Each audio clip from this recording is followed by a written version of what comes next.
चलिए, सबको नमस्कार। मित्रों, आज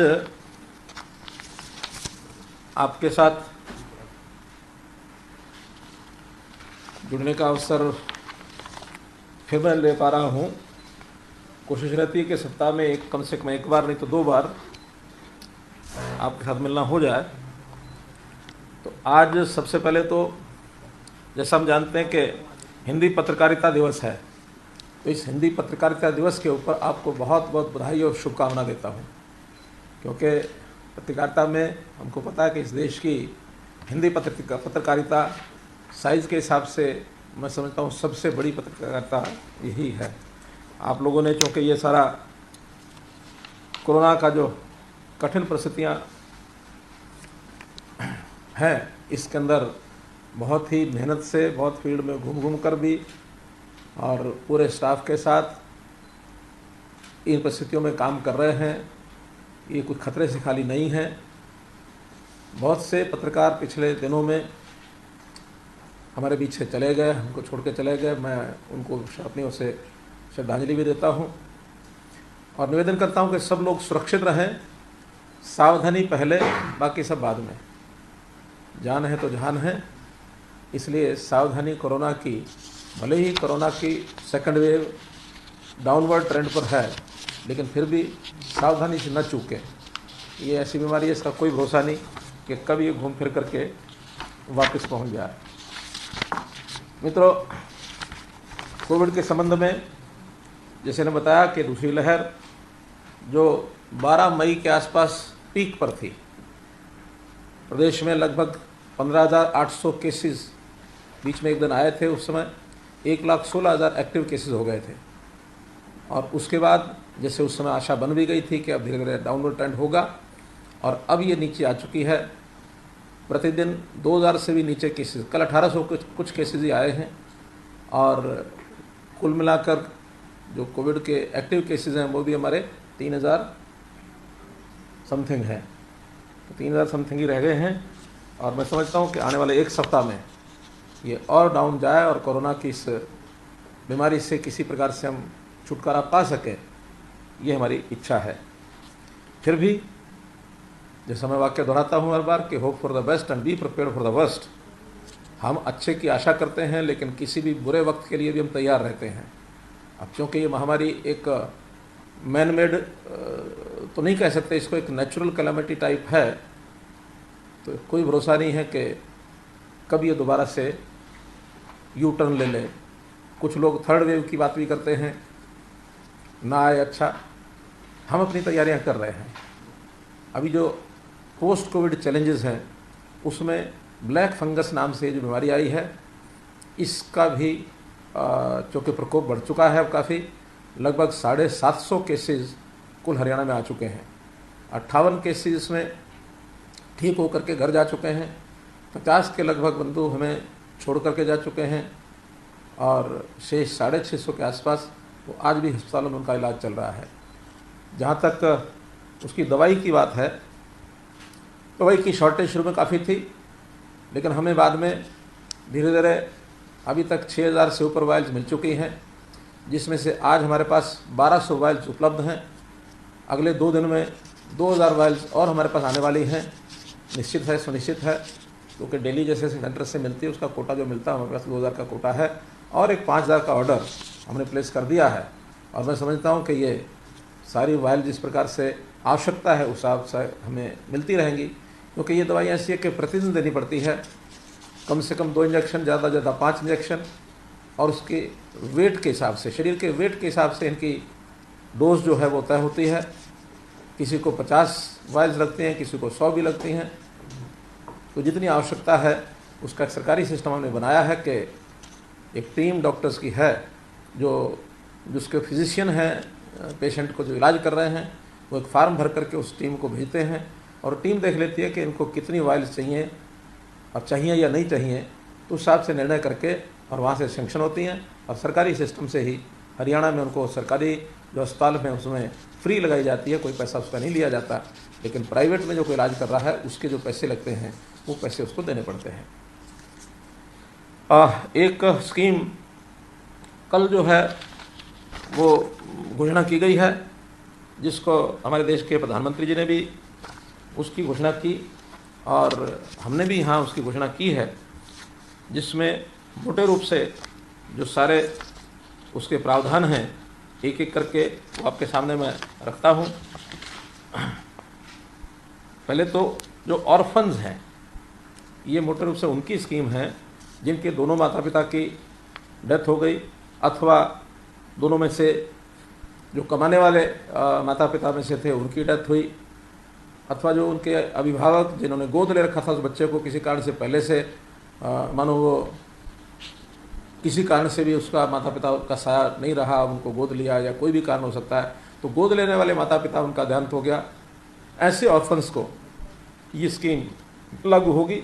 इसमें कुछ चीज़ें केंद्र की ओर से प्रायोजित की जाएंगी, कुछ प्रदेश की ओर से की जाएंगी, तो जो कुल मिलाकर टोटल स्कीम उसकी बनी है उसमें ऐसे बच्चे 18 वर्ष से कम आयु के जो किसी भी अपने एक्सटेंडेड फैमिली जिसको कहते हैं विस्तारित परिवार, यानी माता पिता ना होने के बाद भी बाकी जो उनको संभाल करने वाले हैं उनके साथ अगर वो बच्चा रहता है तो 2500 रुपया महीना उसको आर्थिक सहायता दी जाएगी और 18 वर्ष तक ये सहायता चलेगी। और वो बच्चा विद्यार्थी काल जब उसका रहेगा तो उस विद्यार्थी काल में 12,000 रुपया साल का ये अन्य खर्चों के लिए ये उनको उपलब्ध कराया जाएगा। साथ ही इन बच्चों का 18 वर्ष की आयु तक health insurance Ayushman Bharat scheme में ये किया जाएगा। 5 लाख रुपए के ये एंटाइटल्ड होंगे और इसका जो प्रीमियम है वो सरकार देगी। जो आयुष्मान भारत के स्कीम के अंतर्गत जो बच्चे इनका प्रीमियम ये प्रधानमंत्री केयर्स फंड उसमें से दिया जाएगा। जो बच्चे छोटे हैं, परिवार में उनकी देखभाल करने वाला कोई नहीं है, तो ऐसे बच्चों को संस्थागत उनकी देखभाल की जाएगी। बाल देखभाल संस्थान, चाइल्ड केयर इंस्टीट्यूशन CCIs, उनके अंदर रखा जाएगा। हरियाणा में 59 बाल सेवा संस्थान हैं, तो इन बच्चों को वहाँ 18 वर्ष तक इनका सारा खर्च वहीं वहन किया जाएगा, इनकी पढ़ाई की व्यवस्था भी की जाएगी। और इस के साथ साथ उनका जो एक रेकरिंग डिपॉजिट अकाउंट होगा, आवर्ती जमा खाता, जिसमें 1500 रुपये प्रति माह 18 वर्ष की आयु तक डाला जाएगा। जो मैच्योरिटी उसकी जो अमाउंट है वो 21 वर्ष होने के बाद उस बालक को वापस उपलब्ध होगा। जो बच्चे 10 वर्ष से नीचे हैं, ऐसे बच्चों को केंद्रीय विद्यालय अथवा किसी प्राइवेट विद्यालय में एडमिशन वो ले सकेगा। उसकी फीस और अन्य खर्चे ये सरकार द्वारा दिए जाएंगे। सरकारी स्कूलों में तो सारे खर्चे वो सरकार ही देती है, उसमें उसको कोई कठिनाई नहीं है। 11 से 18 वर्ष के बच्चों को सैनिक स्कूल अथवा नवोदय स्कूल इनमें एडमिशन लेने की छूट होगी। उसकी fees right to education act के अंतर्गत ये फ़ीस स्कूलों को रियम्बर्स की जाएगी और अन्य खर्चे भी बच्चे को सरकार की ओर से दिए जाएंगे। जो किशोरी छात्राएं हैं, अनाथ हो गई हैं, ऐसी छात्राओं को कस्तूरबा गांधी बालिका विद्यालय इनमें एडमिशन ले सकेंगी। ये कुल संख्या में 36 कस्तूरबा गांधी बालिका विद्यालय हैं और इनमें वो पढ़ाई कर सकेंगी। ये आवासीय विद्यालय होंगे और फ्री ऑफ कॉस्ट इनको वहाँ पढ़ाई मिलेगी। और इनको साथ ही 12,000 रुपया प्रति वर्ष का जो हम अन्य स्थानों में पढ़ने वाले बच्चों को दे रहे हैं, जिनको 2500 रुपया दिया जाता है घर में जो वो रहते हैं, लेकिन ये चूँकि आवासीय विद्यालय में इनको 12,000 रुपया वार्षिक वो इनको भी दिया जाएगा ताकि अन्य खर्चों में इनको काम आ सके। और जो ये अनाथ हुई बच्चियां हैं, जो गांधी बालिका कस्तूरबा गांधी बालिका में जो दाखिला लेंगी, इनके खाते में 51,000 रुपया फिक्स डिपॉजिट कराया जाएगा। जो मुख्यमंत्री विवाह शगुन योजना जो हम शादी के समय देते हैं, इन बच्चियों के खाते में अभी से जमा करा देंगे ताकि 51,000 रुपये की राशि का जो और इंटरेस्ट वगैरह जुड़ करके राशि बढ़ेगी तो विवाह के समय ये उनको मिलेगा। ये केवल किशोरी का है या सभी बालिकाओं का है? 51,000 रुपये तो किशोरी बालिकाओं का, जो कस्तूरबा गांधी विद्यालय में पढ़ेंगी, क्योंकि बाकियों के तो खाते में हम अलग से पैसे जमा करा रहे हैं। 8वीं से 12वीं बच्चों को हमारे शिक्षा विभाग की ओर से पहले से ही पूरे हरियाणा के सब बच्चों की हमने योजना बनाई है, उसमें इनको भी उसका लाभ मिलेगा। वोकेशनल पाठ्यक्रम हो या 8वीं से 12वीं, उन बच्चों को टेबलेट्स ये दिए जाएंगे, वो तो शिक्षा पढ़ने वाले सभी बच्चों के लिए, तो इनको भी वो लाभ मिलेगा ही। एक योजना केंद्र सरकार ने जो घोषणा की है, प्रधानमंत्री केयर फंड्स की ओर से हर एक बच्चे का 18 वर्ष की आयु पर, ऐसा नाथ जो है 18 वर्ष की आयु होने पर 10 लाख रुपया कॉर्पस फंड में डाल दिया जाएगा। और 10 लाख रुपया कॉर्पस फंड में डालने के बाद 23 वर्ष तक उसका जो इंटरेस्ट है, ब्याज है, वो उस बच्चे को हर महीने मिलेगा। 23 साल का होने पर 10 लाख पूरे की पूरी राशि उस नौजवान को, क्योंकि 23 वर्ष का हो गया तो बच्चा नहीं है, नौजवान को अपने व्यवसाय को चलाने के लिए या अपने आगामी जीवन को चलाने के लिए 10 लाख रुपया उसी को मिलेगा। हायर एजुकेशन किसी ने पढ़ाई करनी है 18 वर्ष के बाद, तो उसको एजुकेशन लोन की व्यवस्था की गई है हायर स्टडीज़ के लिए, और उस एजुकेशन लोन में जो इंटरेस्ट होगा वो पीएम केयर्स फंड से ये दिया जाएगा। तो कुल मिलाकर एक ऐसे बालक जो अनाथ हो गए, माता पिता का साया सिर से उठ गया, तो उनकी सहायता करना, उनकी पढ़ाई में उनको आगे बढ़ाना, उनका जीवन में वो अपने पैरों पर खड़े हो सकें, इस लायक बनाना, ये जिम्मेदारी सरकार ने अपने जिम्मे ली है। एक संवेदनशील सरकार, एक मानवीय आधार पर जो चीज़ें मैक्सिमम की जा सकती हैं वो हमारे देश के प्रधानमंत्री नरेंद्र मोदी जी भी कर रहे हैं। हम लोग हरियाणा सरकार में भी जो ज़्यादा संभव है उसको हम कर रहे हैं।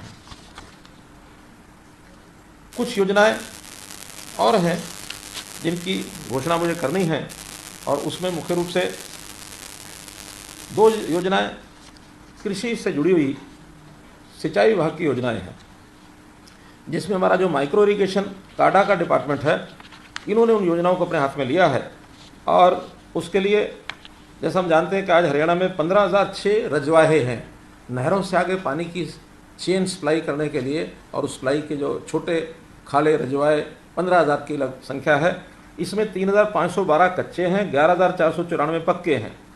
तो जो कच्चे हैं इनको पक्का करना, और जो पक्के हैं उनमें से भी 20 साल से पुराने जो हो गए हैं उनका सबका पुनर्निर्माण करना। ये योजना 3 साल के लिए हमने ली है, और इसके साथ ये शर्त भी लगाई है कि माइक्रो इरिगेशन जो करेंगे उनको प्राथमिकता पर, चाहे बिजली ट्यूबवेल कनेक्शन होंगे, चाहे सिंचाई की योजनाएं होंगी, तो इनको माइक्रो इरिगेशन की प्राथमिकता जो लगाएगा उसको प्रथम उसको सेवा दी जाएगी। 70% अपने खेत में माइक्रो इरिगेशन पर ये लोग आएँ, तो इस प्रकार की योजना बनाई गई है। 3 परियोजनाओं, जिसमें Bhakra canal command phase 2, WJC canal phase 4, JLN canal command phase 2, इनके जो 1546 रजवाए हैं इन 15,000 में से, उनको सबको पक्का किया जाएगा, जिससे 5,75,000 एकड़ ये ज़मीन जो है इसकी सिंचाई होगी। इस पर लगभग ये काम सब 2025 तक पूरा होगा। लगभग 3700 करोड़ रुपया इस पर खर्च आएगा, और ये 3700 करोड़ रुपया नाबार्ड से सहायता लेकर और ये डिपार्टमेंट को दिया जाएगा। इसी साल से ये काम शुरू होगा, 2021 से लेकर के और 24-25 तक, 2021, 21-22, 22-23, 23-24, 24-25, तो कुल मिलाकर 5 साल में ये काम करने के लिए और ये योजना बनाई गई है, ताकि पानी की बचत भी हो सके और किसान को आवश्यकता अनुसार सिंचाई करने के लिए पानी मिल सके। इसी प्रकार दूसरी जो योजना है, हमने घोषणा की थी बजट सत्र में कि गांव से गांव जोड़ने के लिए 5 क्रम के जितने रास्ते उनको सबको पक्का किया जाएगा, उसकी योजना अभी इसी सप्ताह में डिपार्टमेंट ने बनाई है। ऐसे 475 कच्चे रास्ते जिनकी लंबाई 1225 किलोमीटर है, इन सबको 2023-24 तक पूरा कर लिया जाएगा।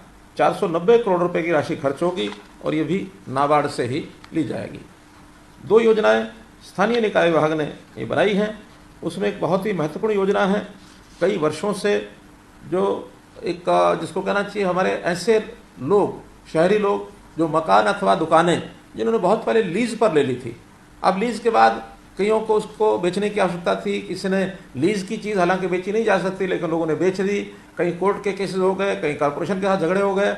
हमने योजना बनाई है कि 20 वर्ष या इससे ज़्यादा जिन परिवारों के कब्जे में लीज के कारण से जो प्रॉपर्टीज़ हैं, चाहे वो दुकान है चाहे मकान है, ऐसे सब उनको मलकियत का अधिकार दे दिया जाए, उनको मालिक बना दिया जाए। और मालिक बनाने के लिए एक स्कीम की आज मैं घोषणा कर रहा हूँ कि ऐसे 31/12/20 तक जिनको 20 वर्ष हो गए हैं अर्थात जिन्होंने लीज इस शताब्दी की बजाय पिछली शताब्दी में ली थी, 1 जनवरी 2000 से पहले, 1 जनवरी 2000 से पहले जिन्होंने लीज पर ली हुई है, उन सब के लिए योजना है, जिसमें वो लोग एप्लीकेशन देने के बाद और इस योजना के हकदार हो जाएंगे। उनसे जो पैसा लिया जाएगा उसमें बहुत एक सामान्य हिसाब बनाया है कि जो कलेक्टर रेट है उस कलेक्टर रेट में छूट दी जाएगी। छूट कितनी होगी? अगर 50 वर्ष से ज़्यादा हो गए हैं उसके कब्जे को, अर्थात 1970 से पहले से है, तो उनको कलेक्टरेट का 50% दिया जाएगा। 45 वर्ष पहले है तो उनको 45% की छूट दी जाएगी। 40 वर्ष से पहले का कब्जा है तो 40% छूट दी जाएगी। 35 वर्ष पहले से है तो 35% छूट दी जाएगी। 30 वर्ष पहले से है तो 30% छूट दी जाएगी। 25 वर्ष पहले है तो 25% छूट दी जाएगी। और 20 वर्ष पहले का कब्जा है जो न्यूनतम शर्त है, तो उसमें भी 20% की छूट दी जाएगी आज के कलेक्टर रेट में। लेकिन अधिकतम ये 50% ही रहेगी। कोई अगर ये कहे कि 100 साल पुरानी उसके कब्जे में है तो फ्री मिलेगी, ऐसा नहीं होगा। मैक्सिमम छूट 50% होगी। तो ये 20% से लेकर 50% की कलेक्टर रेट में छूट की दर पर उनको दिया जाएगा। बाकी प्रोसीजर हैं, अप्लाई करेंगे। 1 महीने में उस अप्लाई करने पर किसी को ऐतराज़ आपत्ति होगी तो आपत्ति दर्ज कराएंगे। 1 महीने में उसका निपटारा होगा। अगले 15 दिन में उसको 25% पैसा देना होगा और फिर आगे 45 दिन में उसको पूरा 75% पैसा देना होगा। जब पूरा 100% पैसा उनकी ओर से आ जाएगा तब उनके नाम वो जो ज़मीन, मकान और प्लॉट, जो मकान और दुकान, वो उनके नाम कर दी जाएगी। अगर मकान और दुकान 2 मंजिल है, 3 मंजिल है और 2 या 3 अलग अलग लोग उसका उपयोग कर रहे हैं, अलग अलग रसीदें कटाई हुई हैं, उसमें भी अलग अलग से उनको पैसा देना पड़ेगा। अगर 2 मंजिल है तो प्रथम तल 60%, द्वितीय तल 40%, और अगर 3 मंजिल है तो उनको प्रथम तल 50%, यानी बेस भूतल जिसको कहना चाहिए, ग्राउंड फ्लोर 50%, प्रथम तल 30% और द्वितीय तल 20%, ऐसा ये 100% का बंटवारा होगा। छत का अधिकार जो सबसे ऊपर वाला मंजिल का व्यक्ति होगा उसको होगा, लेकिन उसके ऊपर निर्माण नहीं कर सकेगा। केवल छत का उपयोग जो करना होता है वो छत का उपयोग उस प्रकार से वो कर पाएगा। तो ये सारे इसके अंदर एक प्रावधान किए गए हैं। बहुत लंबे समय से ये मांग चलती आ रही थी, तो इसका हमने प्रावधान किया है। और ये अब समझो कल 1 तारीख है, कल से इस योजना का शुभारंभ मानना चाहिए। आज इसका नोटिफिकेशन हो जाएगा, तो कल से इस योजना को हम शुरू करेंगे। और जो 20 साल जिसको 31/12/2020 तक हो गए हैं वो लोग इसमें अप्लाई कर सकेंगे। एक दूसरी योजना वो भी घोषणा कर रहा हूँ कि शहरों के अंदर बहुत सी ऐसी भूमि म्यूनसिपैलिटीज़ की ये पड़ी हुई है, बेकार है, कहीं कहीं प्राइवेट प्रॉपर्टी के बीच में घिरी हुई पड़ी है, रास्ता नहीं है, या कहीं कहीं अनुपयोगी हो गई है, छोटा टुकड़ा है। तो ऐसे टुकड़ों को साथ लगते प्लॉट धारक को या कोई भी उसको खरीदना चाहे तो उसको बेचने का म्यूनसिपैलिटी को एक प्रावधान कर दिया गया है कि मूल्य निर्धारण करा करके मूल्य निर्धारण की व्यवस्थाएं बनाई गई हैं। चाहे वो बैंकिंग की व्यवस्था मूल्य निर्धारण की उस अनुसार करें, चाहे इंश्योरेंस की मूल्य निर्धारण की व्यवस्थाएं उस अनुसार होगी। तो ऐसी 2 या 3 व्यवस्थाएं ऐसी बनी हैं। मूल्य निर्धारण थर्ड पार्टी करेगी, सरकार नहीं करेगी। तो जो थर्ड पार्टी द्वारा मूल्य निर्धारण हो करके उसका कीमत होगी, उस कीमत पर जो अप्लाई करेंगे उस अप्लाई करने वाले को उसको दे दिया जाएगा।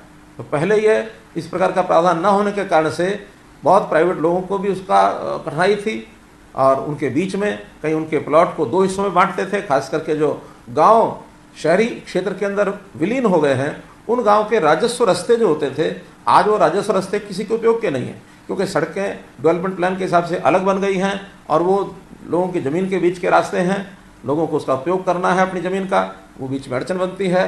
पहले ज़मीन को बदलने का जो प्रावधान था कि इतनी ज़मीन लेकर के इतनी वापस करते थे, उसमें से एक सहूलत दे करके कि उस ज़मीन को जो बाजार भाव है उसके हिसाब से उनको बेच दिया जाए। हाँ, म्यूनसिपैलिटीज़ इस पैसे का उपयोग अपने दैनिक खर्च में नहीं करेंगे, उसको एक अलग अकाउंट में रखेंगे। वो एसेट्स बनाने में, चाहे तो ज़मीन बनाने में या कोई भवन बनाने में, उस एसेट क्रिएशन के अंदर ही उस पैसे का उपयोग हो पाएगा। अपना डे टू डे जो रेवेन्यू एक्सपेंसेस है उसके अंदर उस पैसे को खर्च नहीं कर पाएंगे।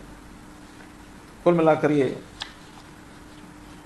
4 स्कीमें, 2 यूएलबी की और 2 इरिगेशन की। एक इरिगेशन की है, एक रास्ते की है, मार्केट कमेटी की, मार्केटिंग बोर्ड की। तो ये 4 स्कीमें मैंने आपके सामने घोषणा करनी थी। और एक जो ऐसे अनाथ बच्चे हैं जिनको एक सहायता कल प्रधानमंत्री जी ने भी की है, हमने भी की है, उसको दोहराना था। कुल ये विषय आपके सामने रखने थे और आपको मैंने शुभकामना दी है हिंदी दिवस की। तो कुल मिलाकर आपकी ओर से एक विषय और जो मुझे रखना है आपके सामने कि जैसे कोविड है, तो कोविड में हम लोग सावधानी बरतते हैं। सारे जो हमने महामारी अलर्ट घोषित किया हुआ है उसकी कल अवधि पूरी हो रही है, 31 तारीख प्रातःकाल 5 बजे। तो उसको आगे के लिए भी, क्योंकि अभी एकदम हम ऐसा अपने आप को ये ना माने कि कोरोना से बिल्कुल निजात मिल गई है, तो कुछ छूट देते हुए उसको फिर से दोबारा 1 सप्ताह के लिए बढ़ाया जा रहा है, अर्थात 7 जून तक प्रातःकाल 5 बजे तक महामारी अलर्ट सुरक्षित हरियाणा। तो इसमें सबसे पहले जो दुकानें खुलने का समय है उसको जो पहले 7 बजे से 12 बजे तक था, कुछ रिप्रेजेंटेशन हमको मार्केट्स के मिले जिन्होंने कहा कि सवेरे चाहे थोड़ा लेट कर दें लेकिन दोपहर तक या दोपहर बाद थोड़ा समय तक और खोला जाए। तो इसका समय बदल करके 9 बजे से और 3 बजे तक ये किया जाएगा और उसी प्रकार से ऑड इवन हिसाब से चलेगा। ऑड जो डेट है तो ऑड नंबर की दुकानें, इवन डेट है तो इवन नंबर की दुकानें ये खुलेंगी। ये प्रावधान भी उसी हिसाब से ये चलेगा।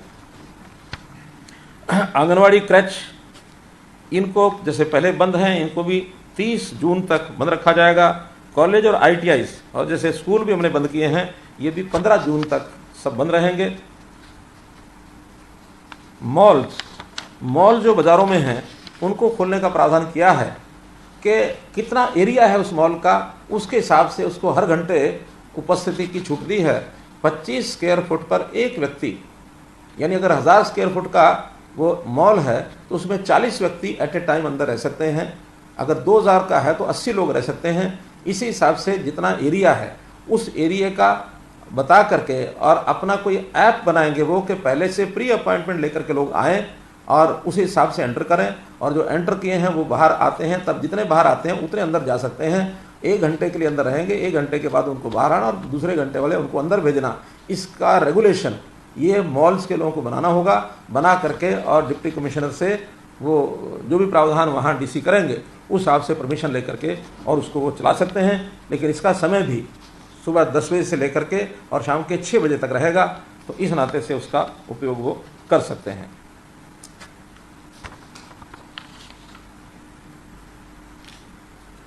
मैं समझता हूँ कि जितने विषय मुझे अपनी ओर से आपके सामने रखने चाहिए थे वो सब मैंने रखे हैं। अब आपकी ओर से यदि कोई विषय आता है, उसका एक पर्ची आई है कि इंडस्ट्रीज़ का क्या रहेगा। तो इंडस्ट्रीज़ जैसे पहले चल रही हैं, कोविड अप्रोप्रिएट बिहेवियर को लागू करते हुए मास्क है, दूरी रखना है और सैनिटाइज़र का उपयोग है, तो इन सब बातों को ध्यान में रखते हुए और इंडस्ट्री जैसे पहले चल रही है वैसे ही चलेगी। ऑफिस जैसे 50% अटेंडेंस के साथ पहले चलते थे उसी हिसाब से चलेंगे। नाइट जिसको कोरोना कर्फ्यू कह सकते हैं वो 10 बजे से लेकर सुबह 5 बजे तक कोरोना कर्फ्यू भी रहेगा। कोई भी हमारे सज्जन जो कोई, क्योंकि आज हमने ये सुविधा दी है सबको कि भी कोई प्रश्न आप सीधे भी पूछना चाहें तो पूछ सकते हैं। पिछली बार हमने ऐसा नहीं किया था, तो अपना जो हाथ खड़ा करेंगे, रितेश महेश्वरी जी हाथ खड़ा कर रहे हैं। रितेश जी।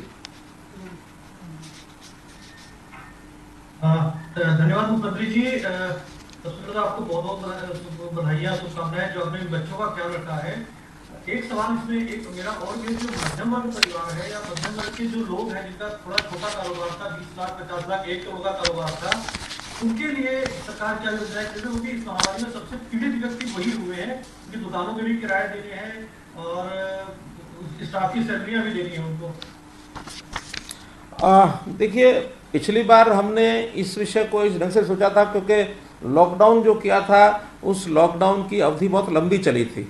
मुझे जहाँ तक ध्यान है कि मार्च में ही लॉकडाउन शुरू हो गया था और ये जून तक जुलाई तक चला था, यानी लगभग 4 बल्कि जुलाई तक भी चला था और बाद तक भी चला था, तो 5-6 महीने लग गए थे। हाँ, अनलॉक फेज़ 1 फेज़ 2 फेज़ 3 वो भी चलाया। तो उस समय कठिनाइयाँ कुछ ज़्यादा थी इस बार तो ये सारा जो लॉकडाउन का विषय है ये अप्रैल के महीने में शुरू करके और अब मई तक लगभग इसको समाप्त कर दिया। पिछले सप्ताह से ही हमने दुकानें खोल दी थी, तो 1 महीना 1.5 महीना ही हुआ था। इस 1-1.5 महीने में कठिनाई वैसे तो बिल्कुल नहीं आनी चाहिए, लेकिन उस प्रकार की कठिनाई जैसे पिछली बार हमने पहली लहर के समय, वो हमारे लिए एक नया भी विषय था और लंबा चल रहा था, तो उसमें लॉकडाउन भी बहुत लंबा चला। यानी लॉकडाउन के साथ अनलॉक 1, 2, 3 वो भी लंबा चला, तो लगभग 6 महीने लग गए थे। उस समय मैंने कुछ सुविधाएं दी थी, बिजली की दी थी, बाकी सब लोन की व्यवस्था की थी, सब किया था। लेकिन इस बार ऐसी व्यवस्था नहीं की है। इस बार जो कोविड से क्योंकि मरने वालों की संख्या बहुत ज़्यादा हो गई, लगभग 7,000 के आसपास लोग जान गंवा बैठे हैं, तो उनके परिवारों की चिंता करना और उन गरीब परिवारों में जिनका कोई व्यक्ति कोविड से चला गया है, ऐसे लोगों को मैंने 2 लाख रुपए की व्यवस्था की है, वो उसको दे रहे हैं। दवाई की व्यवस्था हम कर रहे हैं, इलाज की व्यवस्था हम कर रहे हैं। तो इसलिए इस पर अभी मैं समझता हूँ इतना कोऑपरेट करना, हम भी अपेक्षा करते हैं कि सब लोग कोऑपरेट करें। 1-1.5 महीने की व्यवस्था में कोई ऐसा विषय नहीं आता है। हाँ, प्रदीप जी। हाँ, नमस्कार सर। नमस्कार प्रदीप जी। मैं सर ये जानना चाहता था, दो सवाल है। एक तो सर जो वैक्सीन की अवेलेबिलिटी है तो उसकी आजकल काफ़ी दिक्कत आ रही है। तो पहला प्रश्न तो मेरा ये था कि हरियाणा के पास एज ऑफ नाउ हमारे पास कितना स्टॉक अवेलेबल है। दूसरा, हमने एक घोषणा की थी, आपने भी की थी, हेल्थ मिनिस्टर भी की थी कि आप ग्लोबल टेंडर करेंगे 1 करोड़ वैक्सीन के लिए। तो अगर उससे कुछ प्रोग्रेस है, इससे क्या करें? क्या है हुआ ग्लोबल टेंडर? ग्लोबल टेंडर हो गया, कल हो गया। हाँ, अपलोड हो गया। क्योंकि मुझे एक दिन पहले की जानकारी थी, हमारे हेल्थ मिनिस्टर ने मुझे परसों बताया था कि कल हम करने वाले थे। कल की जानकारी मैंने ली नहीं है, तो अभी बता रहे हैं हमारे एडिशनल प्रिंसिपल सेक्रेटरी कि कल इसका ग्लोबल टेंडर हो गया है। अभी तक 58 लाख लोगों को वैक्सीनेशन के इंजेक्शन लग चुके हैं और आगे रेगुलर स्पीड जो हमारी 50,000 की 60,000 की है वो डेली लग रहे हैं। लेकिन जैसे ही वैक्सीनेशन के इंजेक्शन हमारे पास उपलब्ध होंगे तो ये 2 लाख प्रतिदिन लगाने की भी हमारी आगे योजना है। इसमें क्योंकि 2 प्रकार से ये सब इंजेक्शन लग रहे हैं, 45 वर्ष से ऊपर और 18 से 45, और इसमें भी 18 से 45 में भी हमने वर्क प्लेस पर कुछ विशेष कैटेगरीज जो हैं उनके लिए व्यवस्था की है ताकि उनको पहले लगाया जाए। सरकारी कर्मचारी हैं उनको पहले 20% का कोटा उसमें उनको रखा है ताकि जो आवश्यकता जिनकी पहले है उन सबको लगाएं। कल से योजना हमने बनाई है कि जो बड़ी आयु के लोग हैं उनको हम वाहनों की व्यवस्था करेंगे। खास करके जो दूर दराज गाँव में रहते हैं, जो वैक्सीनेशन सेंटर पर आ नहीं सकते हैं, तो उनको एम्बुलेंसेस भेजेंगे। हमारे पास जो पुलिस की गाड़ियाँ इस काम के लिए हमने लगाई थी 500 गाड़ियाँ, वो भेजेंगे।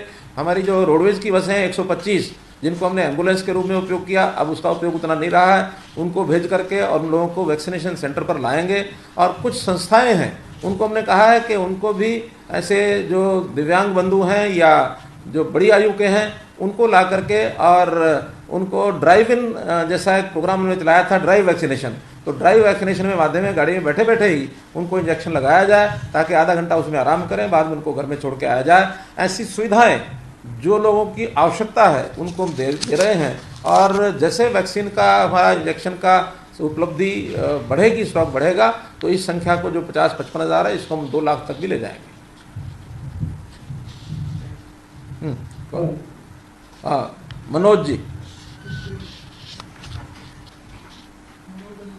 अनम्यूट करो। मनोज जी अनम्यूट करो पहले। हाँ ठीक है जी, नमस्कार जी नमस्कार। आवाज आ रही है? हाँ जी, हाँ जी आ रही नमस्कार जी। मुख्यमंत्री कि निजी अस्पतालों के माध्यम से जो लोगों का इलाज किया गया, अब कई शिकायतें आ रही हैं। हाल ही में ध्यानचंद गुप्ता जी जो कि स्पीकर हैं, आपसे मिले भी थे, उन्होंने कुछ अस्पतालों की बिल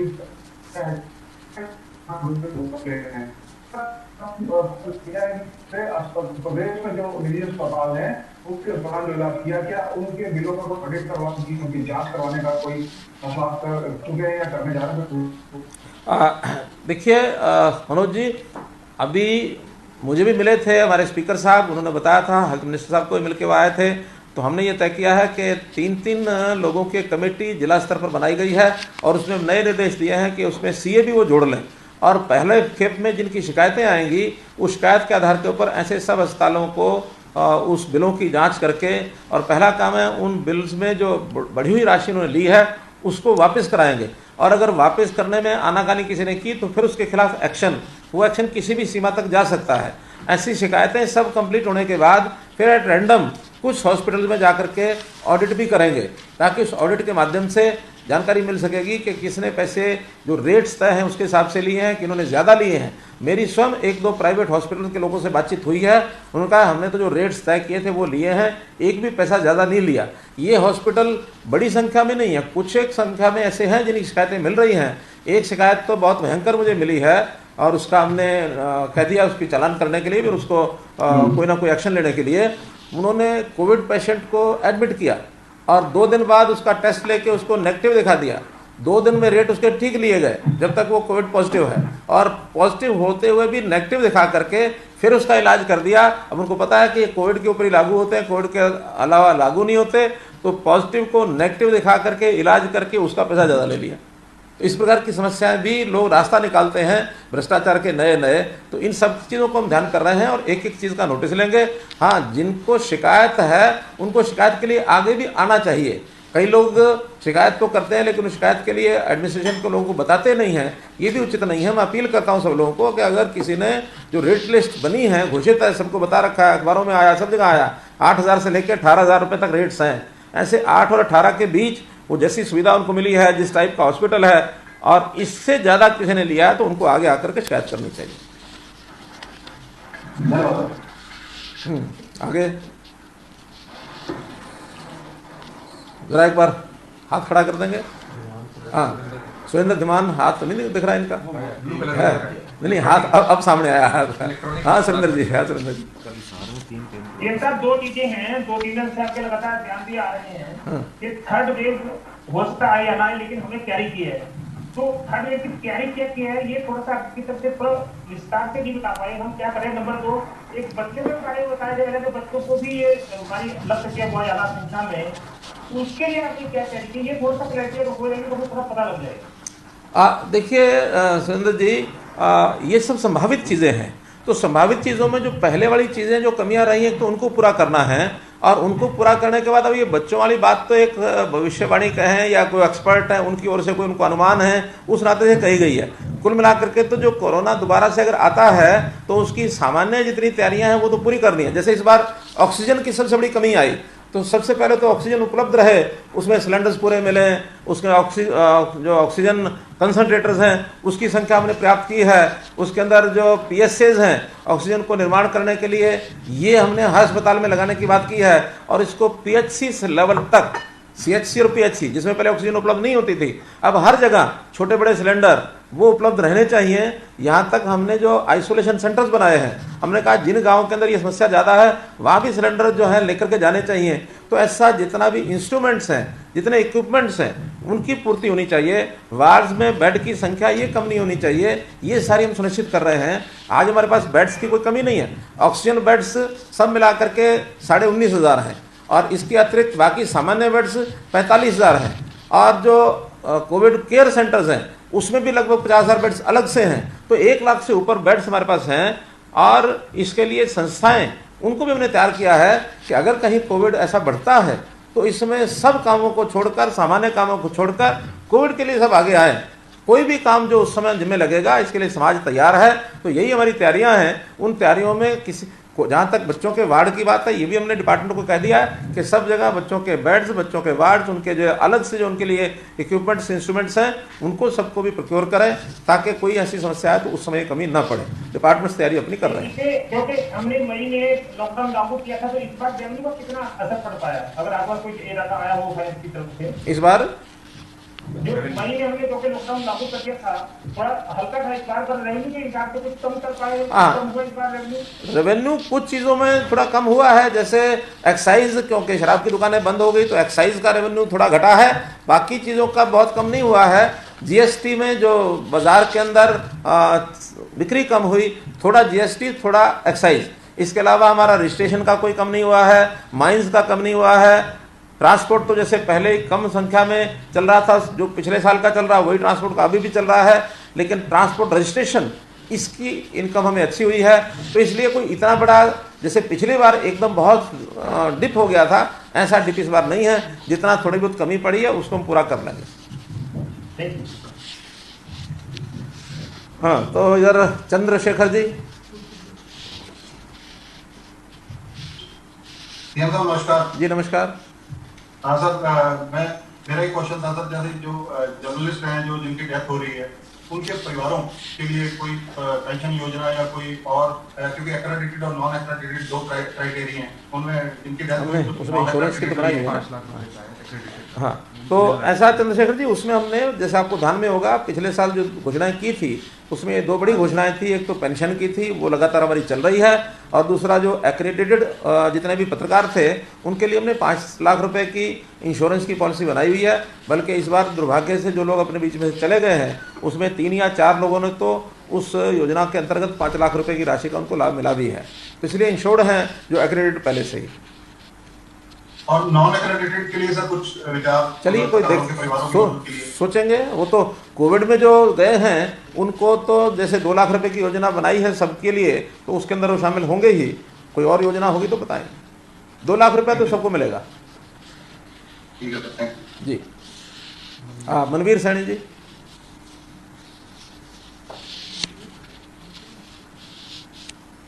मनवीर जी अनम्यूट करो, अनम्यूट। हाँ ठीक है। नमस्कार सर। जी नमस्कार। सर, मेरे यही जानकारी में चाह रहा था, नंबर 1 की हमारे हरियाणा में अब तक ब्लैक फंगस से कितनी डेथ्स हुई हैं, एक। दूसरा, अब सेकेंड वेव ऑलमोस्ट चली गई है, आपने तैयारी भी बहुत की है, ऑक्सीजन वगैरह भी हुआ, इंफ्रास्ट्रक्चर भी क्रिएट हुआ, लेकिन एक बात आज तक फिर चल रही है, वो है टेक्नीशियंस की। अपना जो इक्विपमेंट है उनको हैंडल करने वाले टेक्नीशियंस की और स्टाफ नर्सेस की शॉर्टेज की। ये कमी तब भी थी, ये कमी आज भी है। इसके लिए क्या किया जाएगा? और एक छोटा सा सवाल और था सर, पिछले साल आपने ये वेबिनार्स किए थे इन्वेस्टमेंट्स के लिए, एफडीआईज के लिए, कि कुछ एक कंपनीज हमारे यहाँ पे आएंगी, तो उसकी आज की अपडेट क्या है?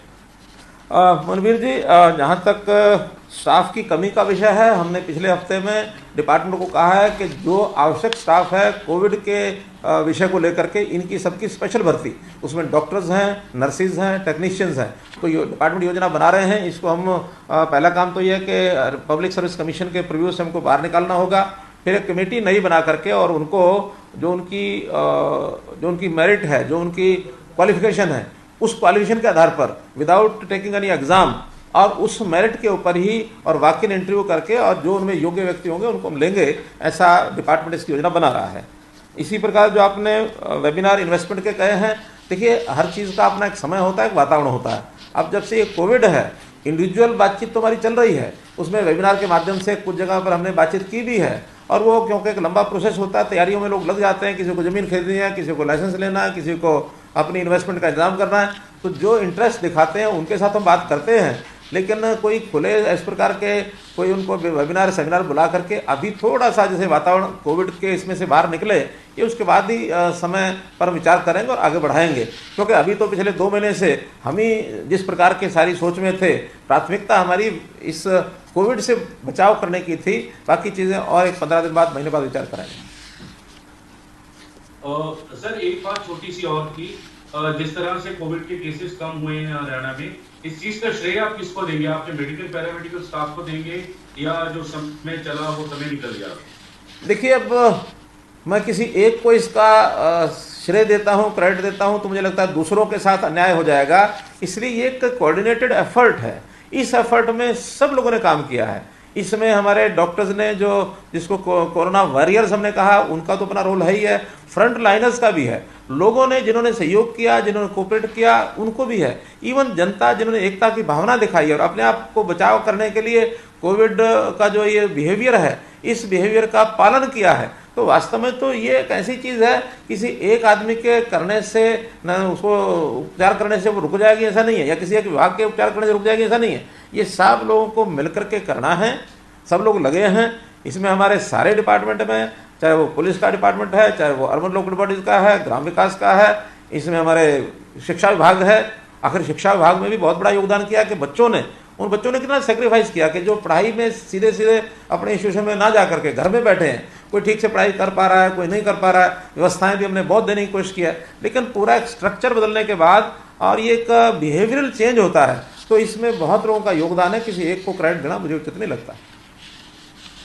सर बस वो ब्लैक फंगस वाली डेट्स का रह गया वो, या आप किसी अच्छा। अधिकारी को कह रहे हैं कि नहीं, वो मुझे मालूम है 50 डेथ्स हुई हैं, 58 लोग ठीक होकर के घरों को जा चुके हैं और लगभग 650 लोग आज भी हॉस्पिटल्स में एडमिट हैं। Thank you very much sir. ठीक, आगे आशीष अग्रवाल जी। जी नमस्कार मुख्यमंत्री जी। नमस्कार आशीष जी। मुख्यमंत्री जी, मेरा सवाल ये है कि कोरोना के बाद अब जो ब्लैक फंगस की बीमारी आई है उससे जुड़े जो इंजेक्शन है उसके लिए कमेटी तो बना दी गई, लेकिन जो संबंधित अस्पताल हैं उनका ये तर्क है कि उनको कमेटी से समय पर रिप्लाई नहीं मिल पाता और वो कमेटी को संपर्क भी नहीं कर पा रहे और परेशान जो मरीज के परिजन हैं वो हो रहे हैं। तो इसके लिए कि कोऑर्डिनेशन कुछ बेटर हो उनके बीच में, इसको लेकर क्या कुछ हिदायतें दी जाएंगी, क्योंकि ब्लैक फंगस के जो मरीज हैं उनके परिजन बहुत ज्यादा परेशान हो रहे हैं इसको लेकर सर। हाँ, देखिए आशीष जी, पहली बात तो यह है कि सबसे बड़ा संकट इसमें स्टॉक अवेलेबिलिटी का है। अब पहले शुरू के दिन जब ये कोरोना हमारे ध्यान में आया तो उस दिन सारी दवाइयाँ बाजार से गायब हो गई थी। सिर्फ पहली खेप में हमको 200 ही इंजेक्शन मिले थे और 200 इंजेक्शन देखा जाए तो गंभीर मरीज हैं, 2 मरीज भी ठीक नहीं हो सकते उससे। फिर बाद में 400 और मिले, 600 हुए, बढ़ते बढ़ते फिर अब लगभग 6-6,500 भी मिले हैं। 6-6,500 का भी मैं देखता हूँ तो उसको अगर 50-60 भी लगाते हैं हम इंजेक्शन तो भी कितने 60 पेशेंट को 6,000 लग जाते हैं। पेशेंट अभी 550 से यानी 600 के आसपास जो हॉस्पिटल में इस समय इलाज हो रहा है, लेकिन अभी 2,000 इंजेक्शन हमको 2 दिन में, अगले 2 दिन में मिलने वाले हैं। 5,000 का और हमने ऑर्डर दिया है।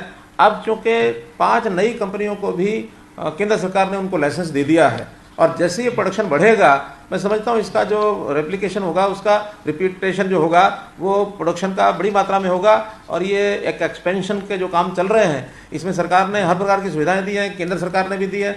हमने प्रदेश सरकार में भी 500 करोड़ रुपए का एक बजट बनाया है, एक फंड बनाया है कि अगर कोई कोरोना या कोरोना से रिलेटेड अभी ब्लैक फंगस, इसके इलाज के लिए कोई दवाई बनाता है, कोई इंस्ट्रूमेंट बनाता है, कोई और इन्वेस्टमेंट करता है, उसके पास पैसा नहीं है तो विदाउट इंटरेस्ट 1 साल के इंटरेस्ट को भी हमने फ्री कर दिया, वो बैंक से पैसे ले और अपने काम को चालू करे। तो बहुत सी कंपनियां आ गई हैं। मुझे लगता है कि स्टार्टिंग फेज जो बहुत कठिनाई का था उसमें से हम निकल गए हैं। अब उसका एक प्रोसीजर बनाया है कि जो फिजिशियन है इलाज करने वाला, उसका एक प्रोफार्मा है, प्रोफार्मा भर करके उनको ऑनलाइन भेजना होता है। ऑनलाइन जो कमेटी बनी है उस कमेटी को भेजते हैं, कमेटी उसका अध्ययन करती है। 2 कठिनाइयाँ कमेटी की होती हैं। एक तो ये कि जिनके लिए वो समझते हैं कि इनको अभी बहुत आवश्यक नहीं है ब्लैक फंगस, क्योंकि जनता को या अभिभावक को बहुत ज़्यादा पता नहीं होता दवाई का कि कौन सी दवाई इसको लगेगी। कमेटी तय करती है कि इसको अभी आवश्यकता नहीं है। और दूसरा स्टॉक के बारे में भी उस कमेटी को बताया जाता है कि आप लोग जितना स्टॉक है उसके हिसाब से ही रिकमेंड करें। अगर मानो रिकमेंडेशन ज़्यादा वो करते हैं, स्टॉक है नहीं, तो बहुत बड़ी दुविधाएं पैदा हो जाएंगी। तो इसलिए वो सारी चीज़ें तालमेल करने के बाद कमेटी ऑनलाइन लेती है जानकारी, ऑनलाइन ही वापस 24 घंटे के अंदर उनको बता देते हैं कि हाँ अब आपको इंजेक्शन ये चाहिए। तो इंजेक्शन ज़रूर कम है, लिमिटेड मात्रा में मिलते हैं ताकि एक व्यक्ति, क्योंकि वो ये बीमारी बिल्कुल ऐसी भी नहीं है जिसके कारण से और कोई अचानक तो तबीयत खराब होती है, ये बहुत ग्रेजुअल तरीके से आगे बढ़ती है। तो इसका इलाज भी कम से कम 8 दिन से लेकर 1 महीने तक इंजेक्शन दिए जाते हैं। किसी के 8 दिन में इंजेक्शन ठीक हो जाते हैं, किसी को 10 दिन लगते हैं, 15 लगते हैं, 20 लगते हैं, 1 महीने तक इंजेक्शन लगते हैं और 2 से 5 प्रतिदिन की अलग अलग उसकी डोज भी है। तो ये सारी चीज़ें जो डॉक्टर्स हैं वही अच्छे प्रकार से बता सकते हैं। हमारा काम मुख्य है कि स्टॉक कैसे उपलब्ध हो ज़्यादा, ये काम हम करते हैं। जी मनोज कुमार जी। मुख्यमंत्री जी धन्यवाद, आपने एक बार मौका दिया फिर से पूछने का सवाल। मैंने दरअसल आपको व्हाट्सएप भी किया सवाल, मैं उन्हीं को संक्षेप में पूछना चाहता हूँ आपसे। एक तो सर जो कल मुख्यमंत्री बाल सेवा योजना आपने शुरू की है, ऐसे प्रदेश में कोई आंकड़ा आया था कि कितने बच्चे हैं जो पहली और दूसरी लहर के दौरान अनाथ हुए हैं, उनकी संख्या क्या है और क्या अगर कोई बच्चा अगर उसका मामला जिला किसी एक की मृत्यु हुई है तो भी क्या उसको ये लाभ मिलेगा? और ये कैसे डिसाइड करेंगे कि हालांकि आपने जिक्र किया कि कमाने वाले की अगर मृत्यु होती है तो एक छोटा सा दूसरा पे राजनीति से जुड़ा ये है। आपने हमेशा कहा कि विपक्ष को भी सरकार का साथ देना चाहिए, मिलकर लड़ाई लड़नी चाहिए। भूपेंद्र सिंह हुड्डा ये कहते हैं कि मुख्यमंत्री जी ने आज तक कोई संसदीय बैठक ही नहीं बुलाई, ना कोई हमसे कभी सुझाव मांगा है, जबकि बाकी प्रदेशों में इस तरह की चीजें हो रही हैं। देखिए मैं पहले दूसरे सवाल का जवाब देता हूँ। मानसिकता किसकी क्या है ये इसके ऊपर निर्भर करता है। पिछली बार हमने 4-5 बार विपक्ष के सब लोगों को साथ बुला करके एक ऑल पार्टी मीटिंग की थी और आप लोगों को ध्यान है कि नहीं, मुझे तो ध्यान में है कि जैसे ये शुरू हुआ इस बैठक की ऑफर मैंने स्वयं दी थी आगे बढ़ करके। उनका हाँ ठीक है बुलाना चाहिए, प्रत्यक्ष तो नहीं मिलते थे लेकिन ऑनलाइन जैसे आज हम बातचीत कर रहे हैं वैसे ही हमने 5 बार ये बैठकें की। जो सुझाव उन्होंने दिए अच्छे सुझाव दिए, उसको हमने लागू भी किया, लेकिन मानसिकता में वो गड़बड़ नहीं थी जो गड़बड़ आज देखने को मिलती है। आज तो आलोचनात्मक रवैया ज़्यादा है, सहयोगात्मक रवैया ना के बराबर है।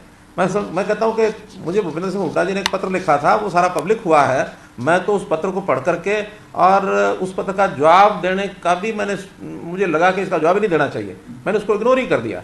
इग्नोर करने का कारण यह था कि उनमें आलोचनात्मक इतनी ज़्यादा भरमार थी और राजनीति करने की जो मानस है वो ज़्यादा दिख रहा था बजाय उसके सहयोगात्मक। मैं उस पत्र के कुछ अंश वो पढ़ करके मैं आपको सुनाता हूँ। वो कहते हैं कि सरकार की समय रहते सरकार ने तैयारियां नहीं की और महामारी की गंभीरता को नहीं समझा।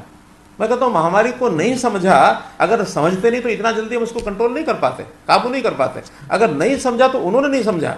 क्यों? ये महामारी फैलने में जितने भी नए फैक्टर्स थे, उन फैक्टर्स में एक था ये जो आज चल रहा आंदोलन है, जिस आंदोलन में सैकड़ों की संख्या में लोग इकट्ठे होते हैं, हजारों की संख्या में जाके बैठते हैं, एक दूसरे का कोई जो कोरोना को दूर करने का जो मर्यादाएं हैं, जो बिहेवियर है, उसका वो पालन नहीं करते। उनको अपील एक बार भी नहीं की, बल्कि उसी पत्र में उन्होंने आगे चल के लिखा है कि आप जो है किसानों को इतने समय हो गए हैं धरने पर बैठे हैं, आप उनसे बात नहीं करते। हमने कहा भी हम बात करें ना करें, हमने तो अपील की है, एक बार आप अपील आप भी कर दें।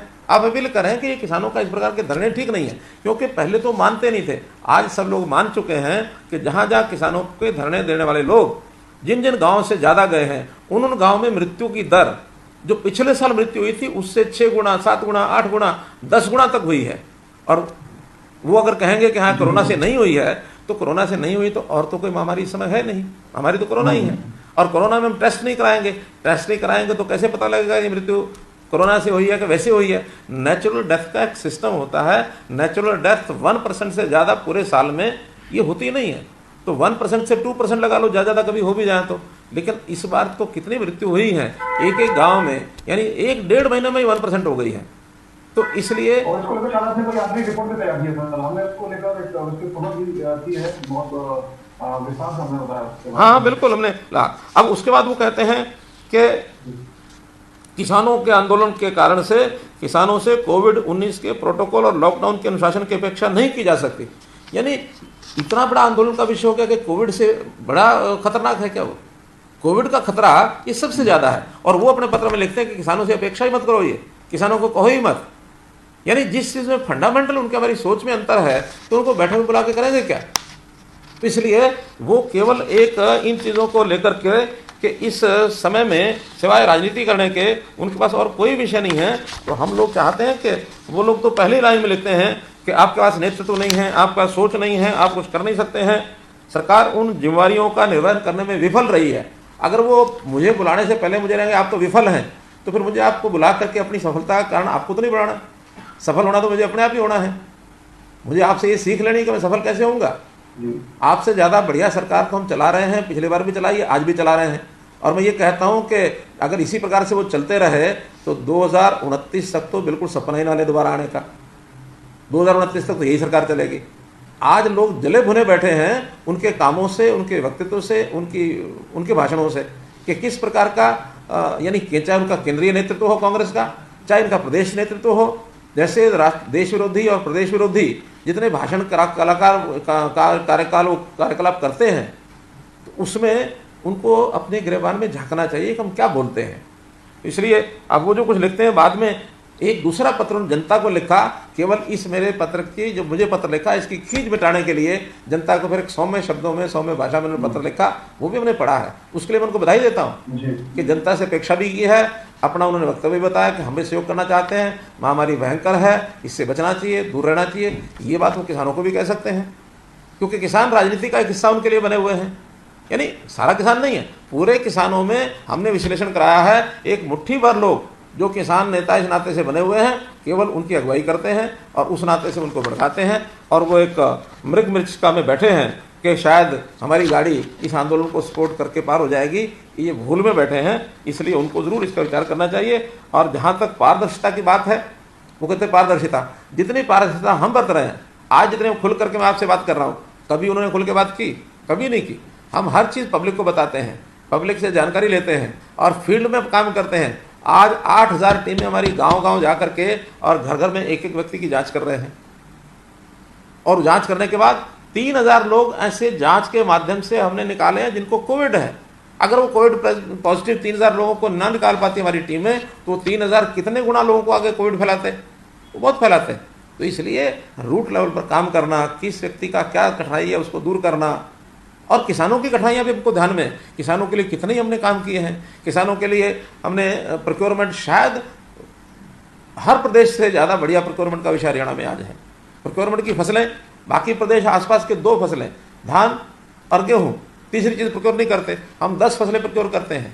हम अपने पड़ोसी राज्यों के भी प्रोक्योरमेंट में उनकी सहायता करते हैं, चाहे वो गेहूँ हो। चोरी लोग बाजरा भी आकर के यहाँ बेचते हैं, 800 रुपये क्विंटल का फर्क है बाजरे का।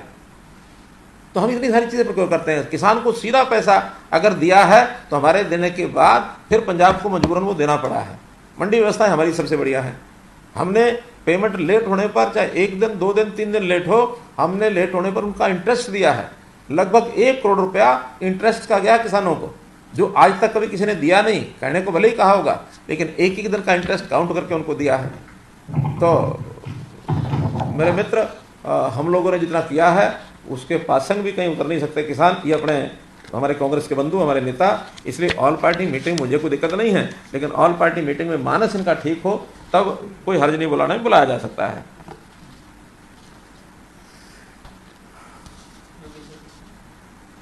हाँ, और योगेंद्र जी, योगेंद्र शर्मा।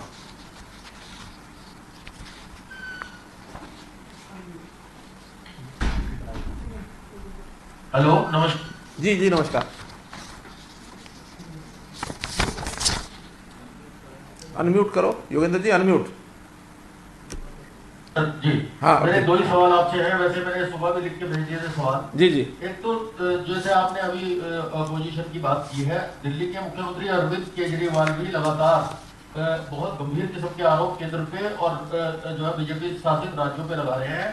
अभी उन्होंने लास्ट में ये कहा कि ये जो केंद्र ने राज्यों के ऊपर जिम्मेवारी डाली है वो ऐसा हो गया जैसे पाकिस्तान से युद्ध चल रहा हो और केंद्र ये कह दे कि भाई अपनी अपनी रक्षा आप करें सारे राज्य।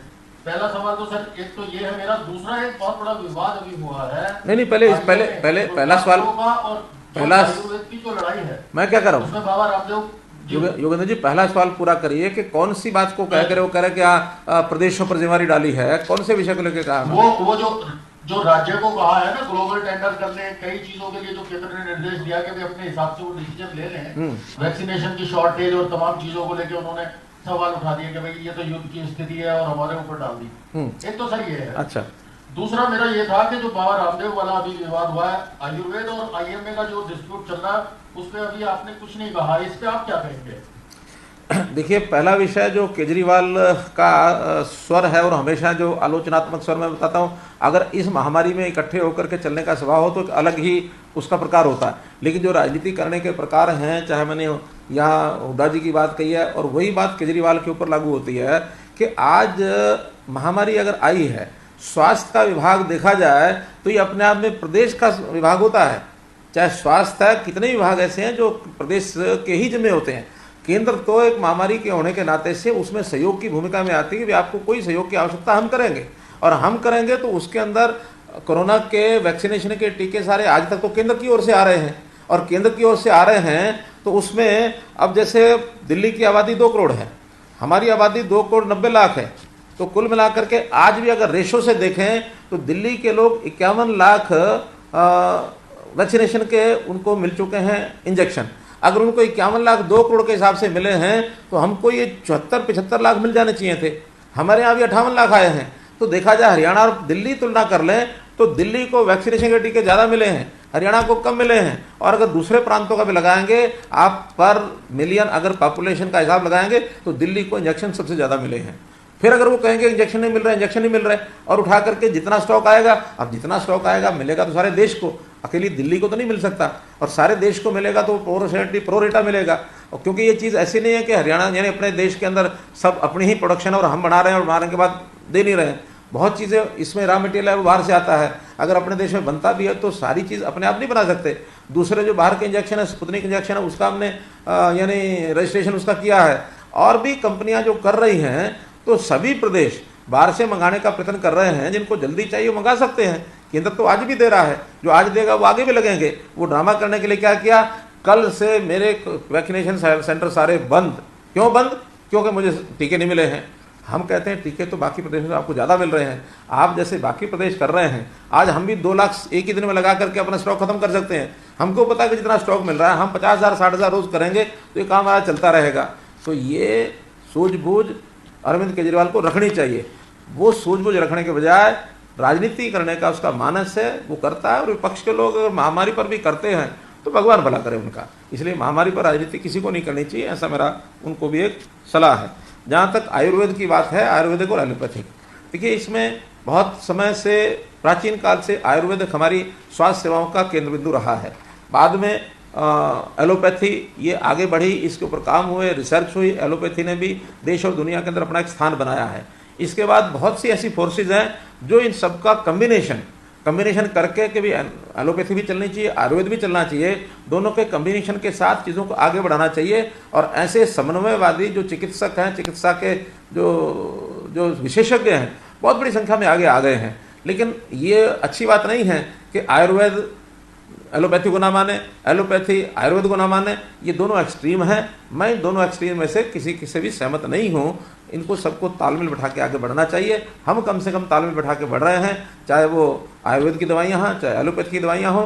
जो जिसके मन में विचार आता है, जो जिसको सूट करती है, वो उसके हिसाब से वो चलता है। इसलिए इस नाते से समय बैठा के चलना चाहिए। बहुत बहुत धन्यवाद। आप लोगों ने इतना सबने अच्छे प्रश्न किए और अच्छा सहयोग किया और सारे प्रश्न सामने आए। आपके माध्यम से जनता को ये पहुँचे, ये मेरी अपेक्षा। बहुत बहुत धन्यवाद।